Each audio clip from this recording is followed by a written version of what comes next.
If you remember when Bibles were like this in homes and in churches, every church had a Bible like this. Every Christian family had a Bible like this, and they put their family genealogy, the weddings, and baptisms and burials. It was all put inside the Bible, and you passed it down generation to generation.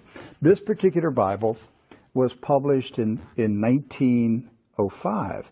Now, the reason I brought it out is that I want to show a map that's in this Bible. Now, mind you, the Scofield Bible was not published until 1913. Right. And I have in my office an original 1913 Scofield, which was the introduction of the Zionist Masonic heresies about a future state of Israel and separating the church from Israel and all that rapture stuff. That's where it came from. It was a Masonic Zionist heresy that was introduced into the American churches in 1913. This is a 1905 Bible. Pre-Scofield. Pre-Scofield, with no Scofield notes in it. So, you open it up, and this is on page 13. I mean, this thing's big. I want to show you. Here is a map of the Holy Land. And it says, what? Oh, Palestine of the Holy Land. They misspelled Israel. No. Palestine. Palestine. Huh. And all these Christian Zionists that tell me, Rick, there's never been a Palestine. All right, so here's a still. There it is. Let's zoom in and show you here. Yeah. So, yeah, you hear these people like John Hagee, there's never been a Palestine. Well, look at this Bible map from 1905. And most Bibles, yes, from then had a map of Palestine. And Palestine is in the Bible itself, in the Old Testament. So we're showing you this just because I'm trying to break through the propaganda, the confusion, the lies that the Zionists have implanted in millions of minds of Christians in America, and told them there's never been a place called Palestine. But I have a map, Rick. Right there it is. So, with that in mind, do you know who lived in Palestine? Palestinians? Palestinians. I got that one right. Palestinians. And Palestinians were Jewish, Christian, and Muslim. Right. They weren't a particular faith. They were citizens of a particular country. Palestine. They were all Palestinians. Yes. Jesus was a Palestinian. Look at this. Okay? So Israel has never meant a political country. It's always meant the people of God. Yes. The called out ecclesia, the people of God. That's what Israel means. It's not a political country.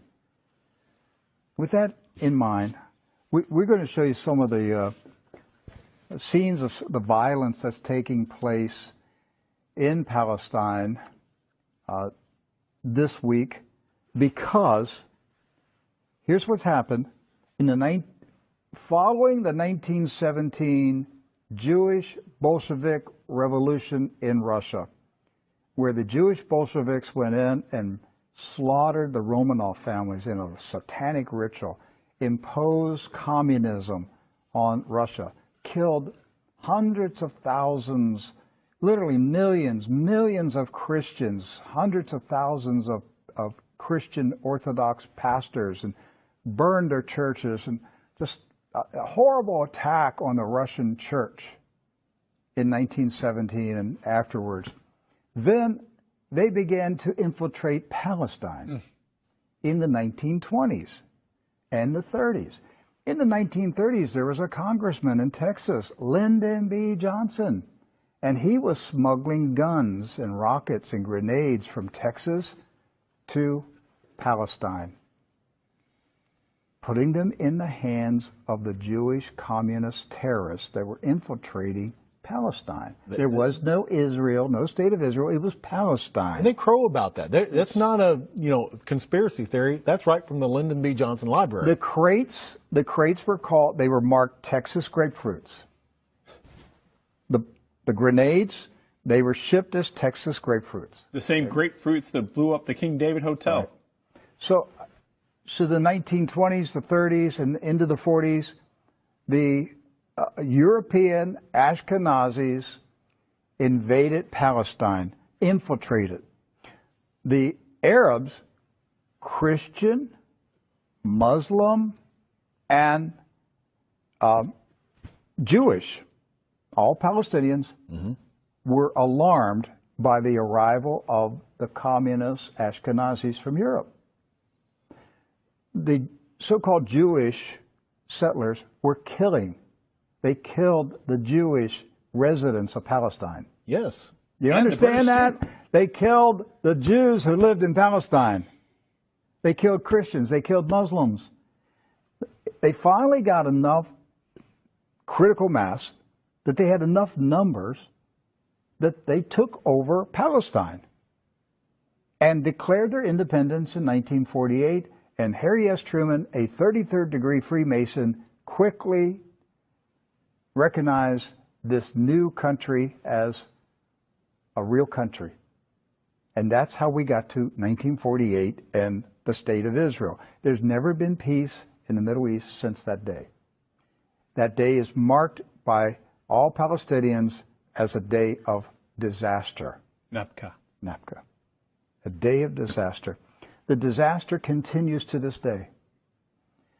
The Ashkenazi invaders continue to take the land, the homes of the Palestinians who have resisted, refused to leave their houses, refused to leave their farms. It's not about Palestinians trying to chase out Jews. It's Jews who are trying to chase out Palestinians. And to this day, since 1948, they're still fighting them, trying to make them leave. Right. And these Palestinians have been